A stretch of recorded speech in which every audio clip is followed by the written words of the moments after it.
고집불통 칼과 행동파 베르타의 노력으로 벤츠 페이턴트 모터바겐이 세계 최초의 자동차라는 타이틀을 가지게 됐습니다.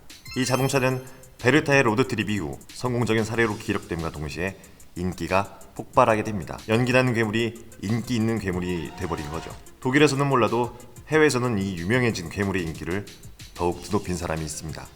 그 사람의 이름은 바로 에밀 로저입니다. 에밀 로저와 벤츠 가족의 사이가 벚꽃이 핀 것처럼 좋았던 시기가 있습니다. 바로 1888년의 봄이었죠.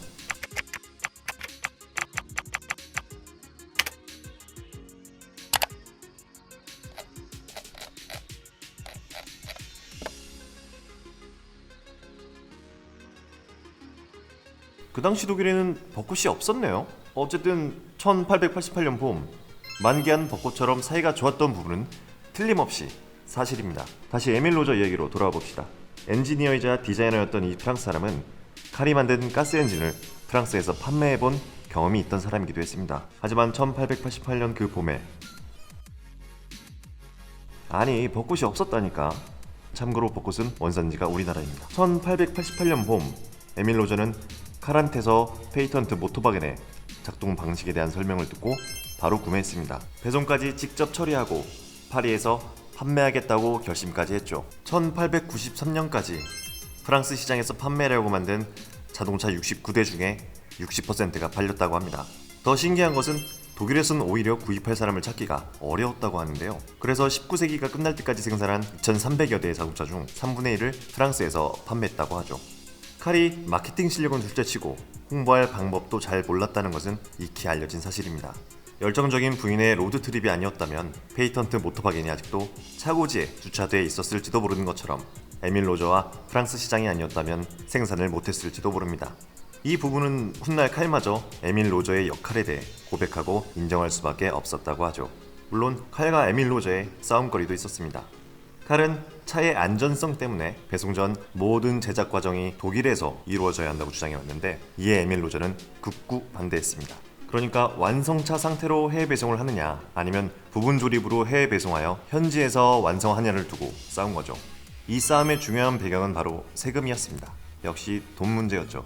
칼의 주장대로 진행하면 높아지는 세금 때문에 많이 팔지 못할 거라는 판단이었습니다. 발명가의 기질이 더 셌던 칼과 사업가의 기질이 더 셌던 에밀 로저의 밀당은 결국 에밀 로저의 주장대로 결판 났고 결과는 더 많은 판매량으로 돌아오게 됩니다. 19세기 말부터 시작된 자동차 레이스도 벤츠의 발명과 마케팅에 중요한 영향을 미치는데요. 이 당시 레이스에서 중요한 것은 피니시 라인에 도착하느냐 마느냐였고 이에 따라 참가한 차량이 완주할 만한 안전성과 신뢰성을 가졌는가와 일반적인 고객들에게 팔 수 있는 가격으로 생산할 수 있는가를 더 눈여겨보던 때입니다. 현재의 레이싱처럼 경주용 차량으로 누가 더 짧은 랩타임을 기록하는지 보는 것과는 조금 차이가 있었죠. 1894년 세계 최초로 열린 레이스에 벤츠도 참가하게 되는데 이때의 레이서는 에밀 로저였습니다. 하지만 에밀 로저는 5위로 완주한 결과를 가지고도 벤츠에 대한 언급이나 자랑을 하지 않았죠. 그래서 칼은 다음 해에 열린 레이스에 한스 톰이라는 레이서를 추가로 섭외해 참가하게 되는데요. 이 한스 톰은 5위로 꼴이나고 에밀 로저는 8위로 꼴이납니다. 1896년 열린 레이스에서는 총 50대의 참가 차량 중에 9대만 피니시 라인에 도착했고 그 중에 참가했던 2대의 벤츠 차량이 모두 들어오게 됩니다. 이 레이스에 참가한 벨로시페드의 주문을 200대나 받게 되었고 파리에서 벤츠 택시도 운영하기 시작했습니다. 1897년에는 판매량이 한 단계 더 올라 프랑스에서만 121대가 팔렸다는 기록이 있습니다. 전년 대비 판매율이 100%나 상승한 거죠. 앞서 말씀드린 벨로시페드는 벤츠의 세 번째 자동차였습니다. 페이턴트 모터바겐을 따라 1893년에 빅토리아 자동차 특허를 받았고 같은 해 10월에 대중에 공개된 이 차량은 최초로 대량 생산된 자동차가 됐습니다. 1894년에 67대를 생산했고 1895년에는 2배로 늘려 134대를 생산했습니다. 1902년까지 총 1200대가 생산됐다고 기록되어 있습니다. 이 벨로시페드는 시속 20km의 최고 속도를 낼 수 있었는데 이는 페이턴트 모터바겐의 시속 16km와 빅토리아의 18km보다도 높은 속도였습니다.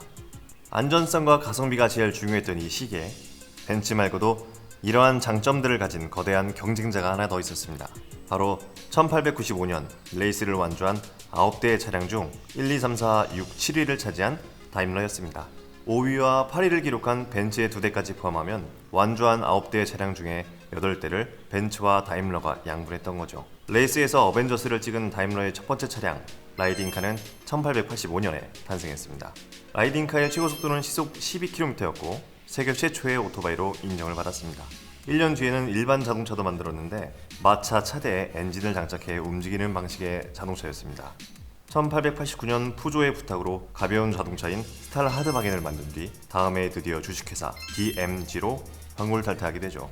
사실은 2년 전인 1888년 미국에 일종의 지사를 세웠습니다. 다임러의 미국 지사를 설립한 피아노 제작자 윌리엄 스타인웨이는 자동차보다 고정 엔진과 배에서 쓰이는 엔진에 더 많은 관심을 갖고 있었는데요. 1895년이 되어서야 자동차 시장에 뛰어들어 활발하게 사업을 진행하게 됩니다. 다임러의 초기 모델들이 1892년, 1895년, 그리고 1897년에 나왔지만 차대가 통일되지 않아서 각각 탑재한 엔진 이름으로 불렸습니다. 그리고 다임러의 역사가 뒤바뀐 것은 메르세데스를 만든 순간부터였죠.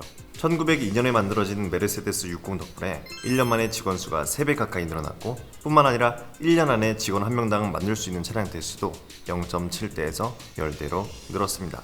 역시나 돈의 힘이겠죠.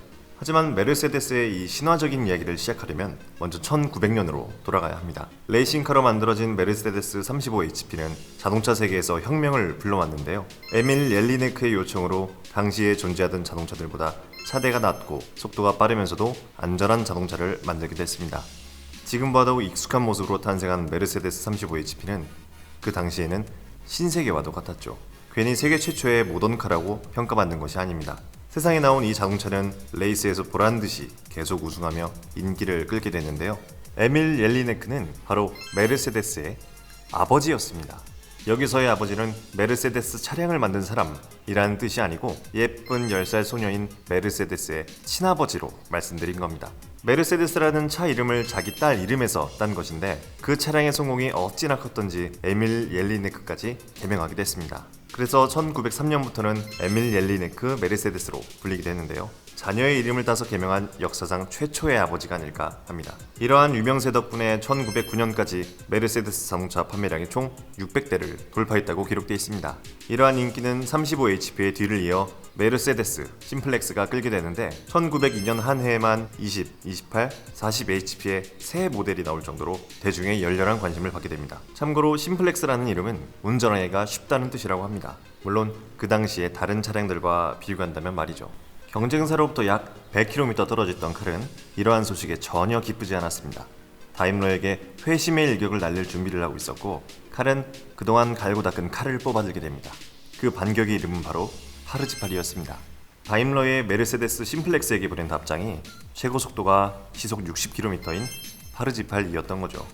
그런데 막상 달려보니 파르지팔은 심플렉스는 고사하고 메르세데스 35HP보다 느렸고 이에 칼은 뽑은 칼로 두부도 못 자르고 도로 집어넣습니다. 그리고 진짜 열심히 개발하여 1909년에 블리첸 벤츠를 만들고 1911년에 결국 시속 228.1km를 돌파하여 최고속도 신기록을 세웁니다. 가지고 있던 신기록도 벤츠에게 반납한 다임러는 비슷한 시기에 다른 문제들도 직면하는데 1907년에는 다임러의 메인 디자이너였던 빌헬름 마이바흐가 회사를 나가게 됩니다. 마이바흐 많이 들어보셨죠? 그 떠올리시는 마이바흐 브랜드 이름이 맞습니다.